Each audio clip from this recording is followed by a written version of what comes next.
और नमस्कार। आज हमारे गांव में बहुत तेज़ की बारिश हो रही है और ये बारिश का कुछ परिदृश्य है। आप देख पा रहे होंगे चारों तरफ घना घोर बारिश। और ये पिछले 6 घंटों से लगातार जारी है यूं ही बारिश। आज बहुत तेज़ बारिश हो रही है, लगातार 6 घंटों से जारी यूं ही बारिश है। कुछ बच्चे भी बारिश में नालियों को साफ़ करते हुए। लड्डू आओ, लड्डू आओ आओ। आखिर ये भी तो एक लड्डू ही है। आओ आओ आओ आओ, इधर आओ। और उधर कुछ बच्चे नालियों को साफ़ करते हुए और इधर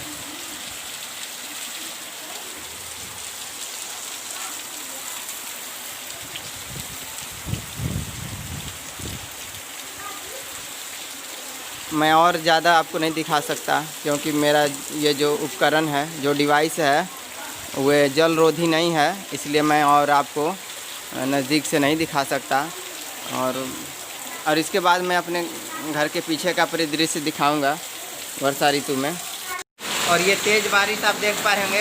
आप इसे अंदाज़ा लगा सकते हैं कि हमारे घर में कितनी बारिश हो रही है हमारे गांव में। इस बात का अंदाज़ा लगाइए आप। और ये आप देख पा रहे होंगे इधर भी। और ये रहा। और सारे हमारे जो कल के जो बर्तन बचे पड़े थे यूं ही हैं, कल के पुराने बर्तन। और ये खिड़कियों से मैं दिखा दूं आपको बाहर का कुछ परिदृश्य। बाहर बहुत तेज़ वर्षा हो रही है।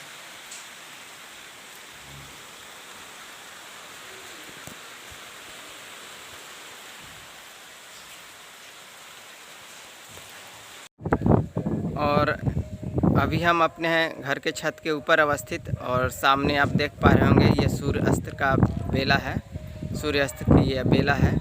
और हमारे सोन नदी में पूरी तरह से बाढ़ आ चुकी है।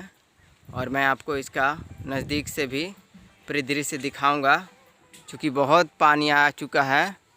आप सामने देख पा रहे होंगे। यहाँ से भी आप चाहें तो, अगर मैं ऐसे भी आपको नज़र आ जाएगा, लेकिन मैं इसको थोड़ा सा अगर जूम करूं तो आप देख पा रहे होंगे पहले के अपेक्षा काफ़ी पानी भर चुका है। और आकाश में बादल छाए हुए हैं, ठंडी ठंडी हवाएं भी चल रही हैं।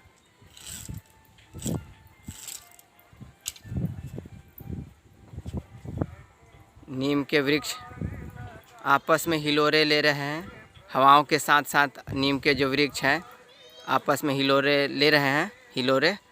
और इधर हमारा राष्ट्रीय ध्वज शान से लहराता हुआ, ये अपने आप में एक अनुपम अनुभूति है। सामने राष्ट्रीय ध्वज और दूर सोन नदी। मैं आपको इसका पास से भी परिदृश्य दिखाऊंगा कि अभी सोन नदी में कितनी पानी आ चुकी है। तकरीबन बाढ़ ही आ गया है।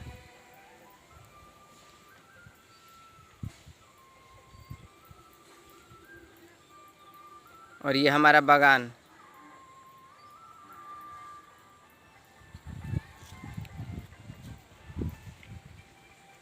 और आसपास गांव का ये दृश्य।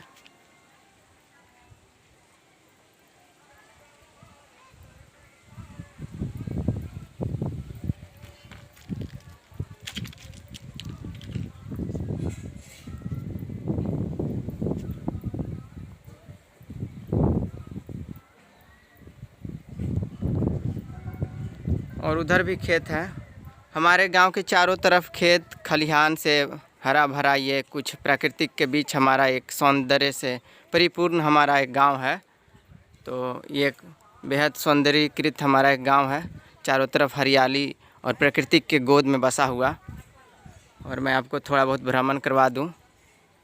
इधर कुछ ताड़ के वृक्ष।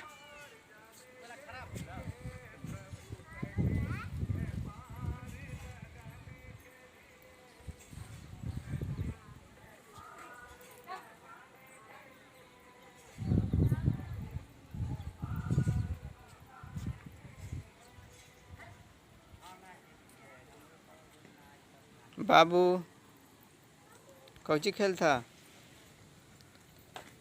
मट्टी मट्टी हटो तो कौन सा कौची बनाई था? देखिए वहाँ मट्टी से खेल रही है। मट्टी के कुछ मिट्टी द्वारा खिलौने निर्मित कर रहे। गांव के बच्चे ऐसे ही यूं ही खेला करते हैं मिट्टी से। तो मिट्टी के ये कुछ खिलौने बना रही है।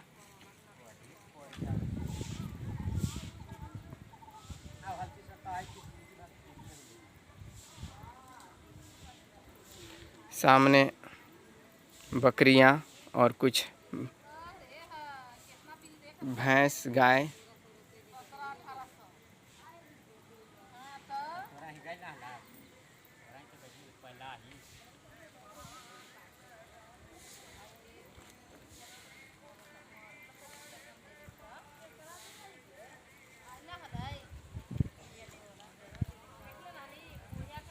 आकाश में बादल छाए हुए हैं।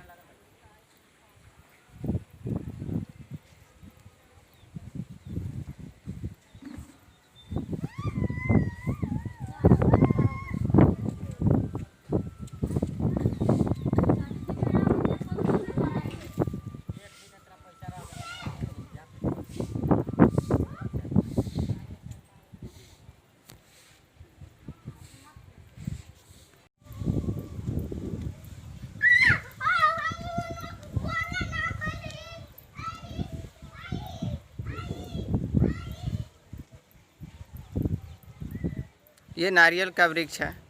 हालांकि हमारे राज्य में नारियल तो नहीं होता है, लेकिन फिर भी थोड़ा बहुत लोग शौकिया तौर पर लगा देते हैं।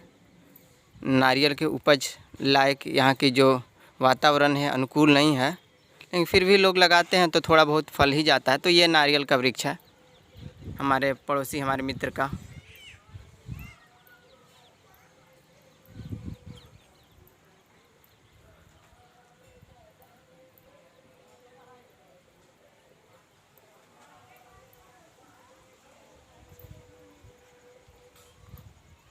क्या बनाई बाबू?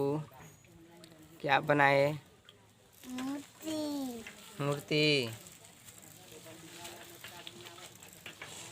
ग्रामीण बच्चे ऐसे ही खेला करते हैं।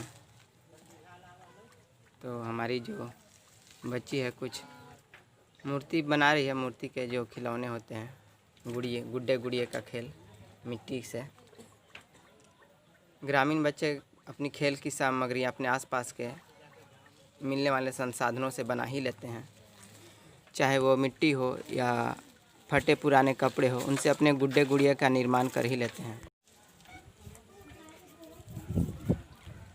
कार्यकुशलता का एक अलग तरह के ही ग्रामीण बच्चों में एक स्वाभाविक होती है, क्योंकि यहाँ बड़े शहरों के और के जो आसानी से मिलने वाले खिलौने यहाँ उपलब्ध नहीं होते हैं। जैसा कि बड़े शहरों में हमारे जो बच्चे होते हैं वो अक्सर वीडियोस गेम या फिर अलग अलग तरह के अपनी क्रीड़ा खेलते हैं विभिन्न प्रकार की संसाधनों से। लेकिन ग्रामीण बच्चे कुछ इसी तरह का खेल खेलते हैं। गुड़िया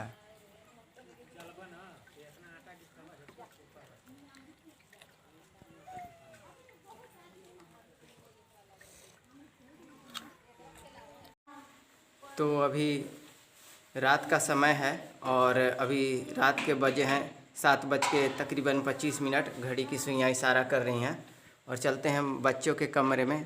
और मैं आपसे चुपके से कह रहा हूँ, देखते हैं पढ़ रहे हैं कि नहीं पढ़ रहे हैं। तो चलते हैं उन लोग के कमरे में धीरे से।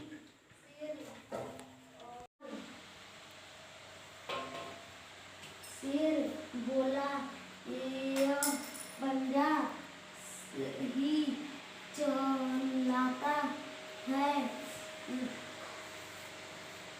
पढ़ रहा है बाबू?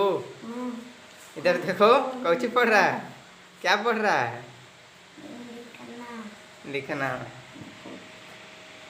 हिंदी का? हिंदी का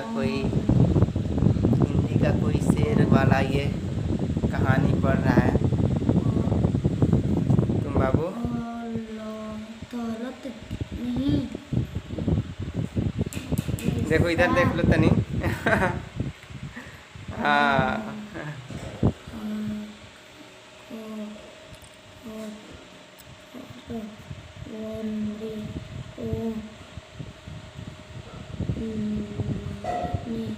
दौड़े लोमड़ी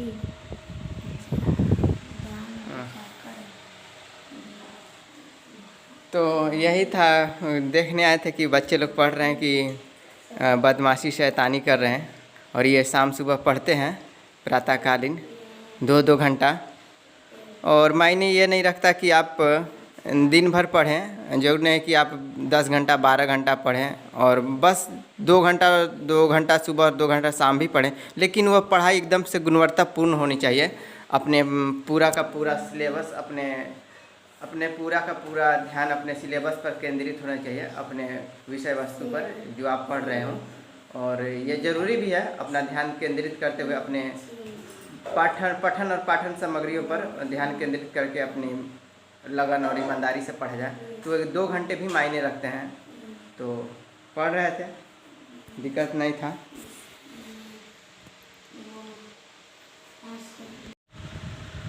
तो यही कुछ बच्चे पढ़ रहे थे शेर और लोमड़ी की कहानी।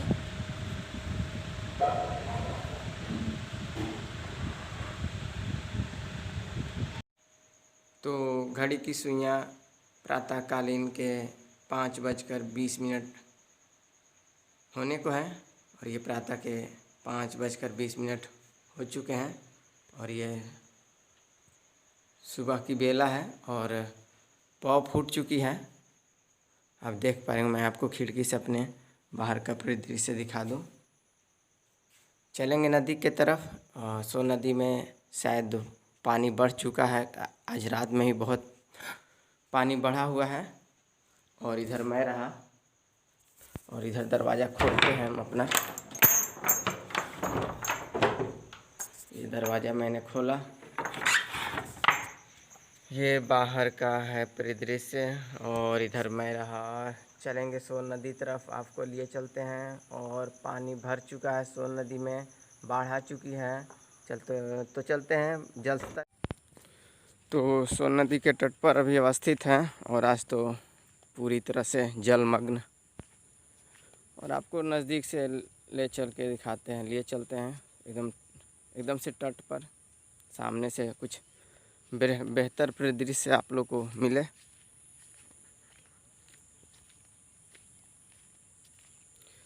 यहाँ से आप इसकी देख पा रहे होंगे, ये रहा। कल तो पानी कम ही था